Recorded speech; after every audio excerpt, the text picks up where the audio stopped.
Good morning, student. We are doing history of 11th standard themes in world history. And we are doing section first, theme first from the beginning of time. मतलब समय की शुरुआत के समय से हम पढ़ रहे हैं कि मनुष्य का उद्भव धरती पर कैसे और किस किस रूपों में हुआ. Today we will do page number 14. Homo is a Latin word. Homo जो है Latin word है मीनिंग मैन, जिसका मतलब है मैन.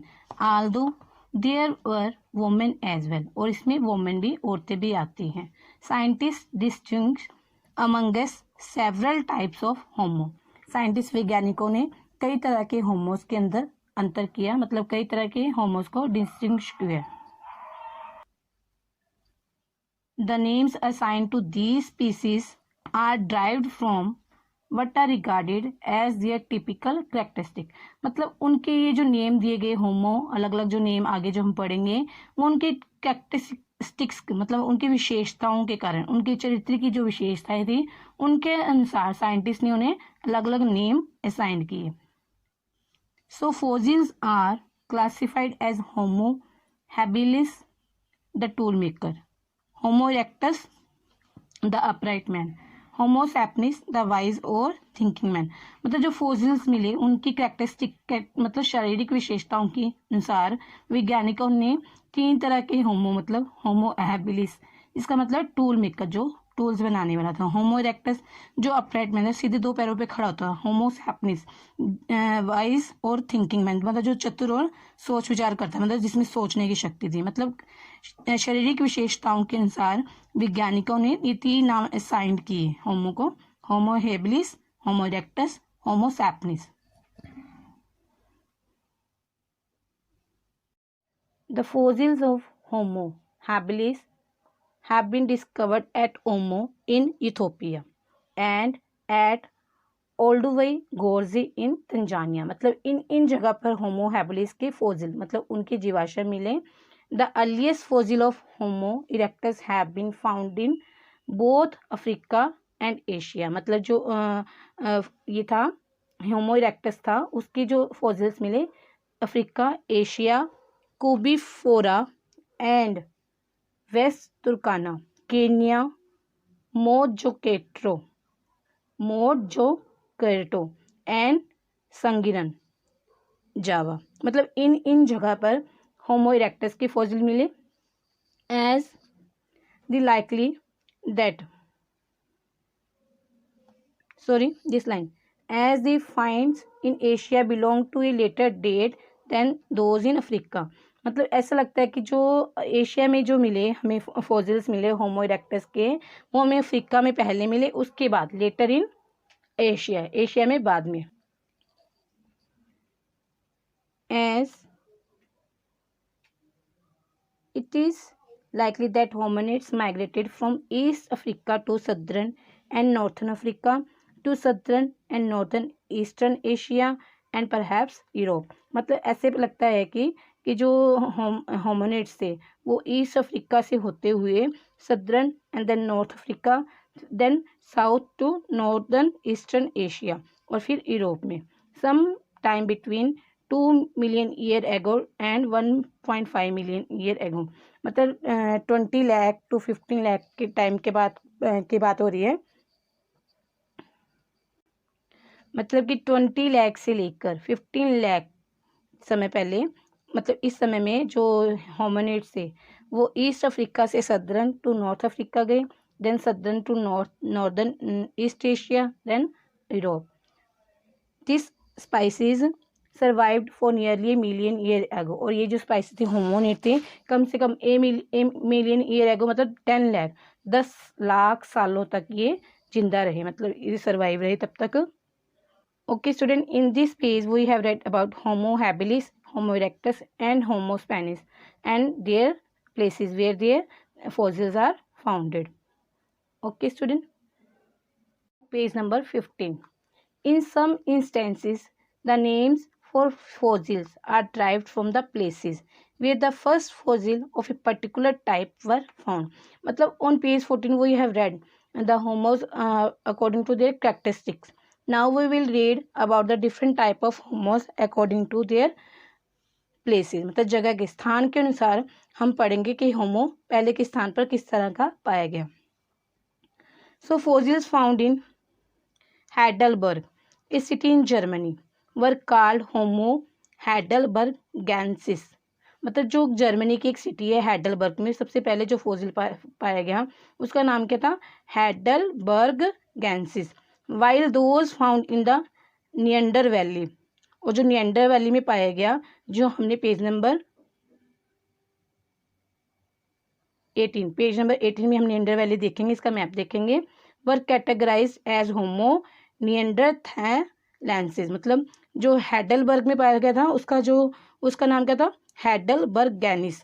एंड जो नियंडर वैली में पाया गया था नियंडरथैलेंसिस। मतलब ये इनके प्लेसेस के अकॉर्डिंग इनके नाम थे, मतलब अलग अलग कैटेगरी थी, पहले कैरेक्टरिस्टिक के अकॉर्डिंग थे, नाउ प्लेसेस के according. This is a Neander valley, here the fossils of homo found that is neanderthalensis. यहाँ जो मनुष्य पाया गया उसका नाम क्या था, नियंडरथैलेंसिस। Yes, now the earliest fossils from Europe are Homo heidelbergensis and Homo neanderthalensis। मतलब जो यूरोप में सबसे पहले फोसिल्स पाए गए according to places, they are heidelbergensis and Homo neanderthalensis।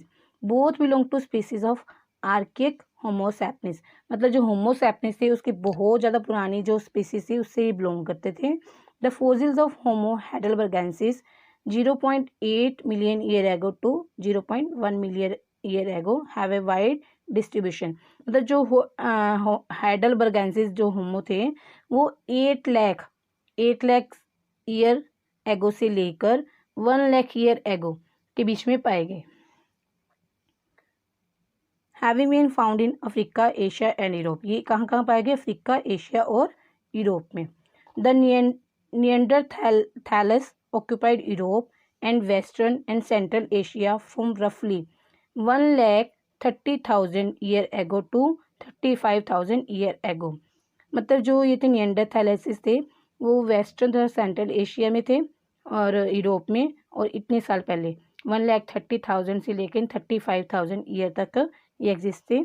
They disappear abruptly in western Europe around 35 year ago. और जो 35 year ago में, मतलब इस समय में ये जो नियंडरथैलेंसिस थे एकदम से अलोप हो गए। एब्रप्टली मतलब अचानक, डिसअपियर मतलब अलोप हो गए, मतलब एकदम से यूरोप हो गए, मतलब इनका नामो निशान वहाँ पे नहीं रहा। Yes student, according to places we have read about two type of Homo heidelbergensis and Homo neanderthalensis।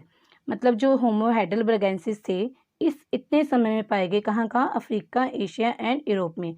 And जो Homo neanderthalensis थे वे इतने से 1,30,000 ईयर से लेके 35,000 ईयर तक सेंट्रल एशिया एंड यूरोप में पाए गए, और 35,000 ईयर एगो के पास ही बिल्कुल धरती से अलोप हो गए, मतलब इनका धरती से बिल्कुल ख़त्म हो गए। मतलब हम देखते हैं कि धीरे धीरे कुछ ना कुछ अलग अलग तरह के मानव आते रहे और धीरे धीरे लोप होते रहे। ये ऐसे नहीं धरती से एकदम से ख़त्म नहीं हुए, मतलब कोई ना कोई भयानक बीमारी चली होगी या कोई आपदा पड़ गई होगी वहाँ पर, कोई मतलब किसी भी तरह की नेचुरल क्लैमिटीज होगी जिसके अकॉर्डिंग मतलब ये धीरे धीरे मानव जो पुराने आदि मानव थे ख़त्म होते गए और उनकी जगह दूसरे मानव आते गए। Now in general compared with Australopithecus, Homo have a large brain, jaws with reduced outward protrusion and smaller teeth। मतलब जब भी हम होमो को एस्ट्रोलोपिथस से कंपैरिजन करते तो हमें पता लगता है कि उनका ब्रेन जो बड़ा था, जाज भी उनके जो विद रिड्यूस आउटवर्ड मतलब जो बाहर की तरफ जो जबड़े थे मतलब थोड़ा रिड्यूस था उनका, स्मॉलर टीथ थे उनके, an increase in brain size is associated with more intelligence and better memory. और जो उनका ब्रेन बड़ा था तो उससे पता लगता है कि उनका मेमोरी बहुत ज़्यादा थी, वो इंटेलिजेंट बहुत ज़्यादा थे। The changes in the jaws and teeth were probably related to difference in dietary habit. अब धीरे धीरे उनके जाज में और टीथ में भी अंतर आता गया, इससे पता लगता है कि उनके खाने की आदतें बदलती गई। जैसे जैसे उनकी होमोस की खाने की आदतें बदलती गई उनके जाज और टीथ भी में थोड़ा थोड़ा अंतर आता गया। Okay student, now read this table. People of the world, when, where, who. When मतलब 5 मिलियन ईयर एगो से लेके 1 मिलियन ईयर एगो में सब सहारन अफ्रीका में Australopithecus, early homo and homo erectus, मतलब इतने समय में इस जगह पर ये मानव पाए गए। 1 मिलियन ईयर एगो से लेकर 40,000 ईयर एगो से तक अफ्रीका, एशिया और यूरोप में होमो erectus, archaic, Homo sapiens, निएंडरथैलस, Homo sapiens, modern human, मतलब ये जो मानव थे इतने समय में 1 मिलियन ईयर एगो से लेकर 40,000 मिलियन ईयर एगो में Africa, Asia, Europe in mid latitude, मतलब इस स्थान पर पाए गए। 40,000 ईयर एगो में कौन से है? ऑस्ट्रेलिया में मॉडर्न ह्यूमंस आ गए। फिर 40,000 ईयर एगो टू प्रेजेंट, मतलब आज तक 40,000 ईयर एगो से लेके आज तक European high latitude and Asia Pacific island में late Neanderthals and modern humans. Okay student, I hope you are understanding. Yes, now we will do page number 16, the story of human evolution, modern human beings, मतलब modern human beings की story के बारे में हम पढ़ रहे हैं अब। If you look at this chart, मतलब अगर तुम इस चार्ट को देखते हो, this chart, see this chart, these are different places, these are the chart of modern human beings, मतलब modern human beings किस किस जगह पर पाया गया और कितने समय में पाया गया, where and when. Read this chart. Yes student, you will do this yourself. This is the place's name and this is the time, and the modern humans are found in these places and in this time. Okay, we continue. If you look at this chart, you will notice some of the earliest evidence of Homo sapiens has been found in different part of Africa. मतलब तो जब तुम ये chart देखते हो तुम देखोगे कि ह्यूमन जो था मतलब अलग अलग जगह पर पाया गया, इसके एविडेंस में मिलेंगे। These races raise the questions of the centre of human origin. इससे हमें अब प्रश्न क्या उठता है कि ह्यूमन ओरिजिन का सेंटर क्या था, उद्भव किस जगह से हुआ। Was there a single centre और वर देयर सेवरल, मतलब उनके ह्यूमन जो मॉडर्न ह्यूमन पैदा हुआ उसका एक ही सेंटर था उद्भव हुआ, मतलब एक ही जगह से पैदा हुआ या अलग अलग जगह से पैदा हुआ। Now the question is this, the issue of the place of origin modern human have been much debated, मतलब मॉडर्न ह्यूमन बींग्स का जो ओरिजिन उद्भव हुआ पैदा हुआ जो मॉडर्न ह्यूमन, वो बहुत ज़्यादा डिबेटेड में ही है, मतलब डिबेट वाद विवाद का कारण में ही है कि कहाँ से पैदा हुआ और कब पैदा हुआ। मतलब एग्जैक्ट डेट हमने चार्ट तो बनाया है, बुक्स में चार्ट दिया हम पढ़ेंगे, लेकिन एग्जैक्ट हमें कुछ भी नहीं पता। The two total divergent view have been expounded, मतलब दो व्यूज़ हमें इसके बारे में पता लगते हैं।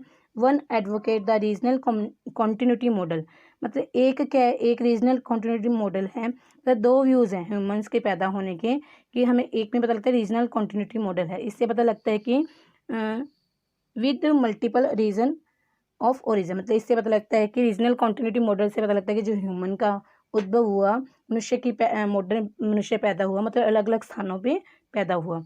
द अदर रिप्लेसमेंट मॉडल, दूसरा मॉडल कौन सा है, replacement model with a single origin Africa, तो इससे पता लगता है कि जो मनुष्य का उद्भव सिर्फ अफ्रीका, सिंगल ओरिजिन ही है, सिंगल स्थान ही है मनुष्य के पैदा होने का, वो कौन सा है, Africa. According to regional continuity model, the archaic Homo sapiens in different regions gradually evolved at different rates into modern humans, मतलब जो रीजनल कॉन्टिन्यूटी मॉडल है जिसमें पता लगता है कि मनुष्य का उद्भव अलग अलग स्थानों से हुआ, तो इससे पता क्या लगता है जो होमो सैपियंस था मतलब अलग अलग स्थानों पर अलग अलग डिफरेंट रेट से मतलब डिफरेंट उसके बढ़ने की गति से मॉडर्न ह्यूमंस में कन्वर्ट हो गया, and hence the variation in the first appearance of modern human in different parts of the world, इससे कि मॉडर्न ह्यूमन जो है डिफरेंट पार्ट्स ऑफ वर्ल्ड में अपीयरेंस हुआ। Okay student, it's enough for today, have a nice day.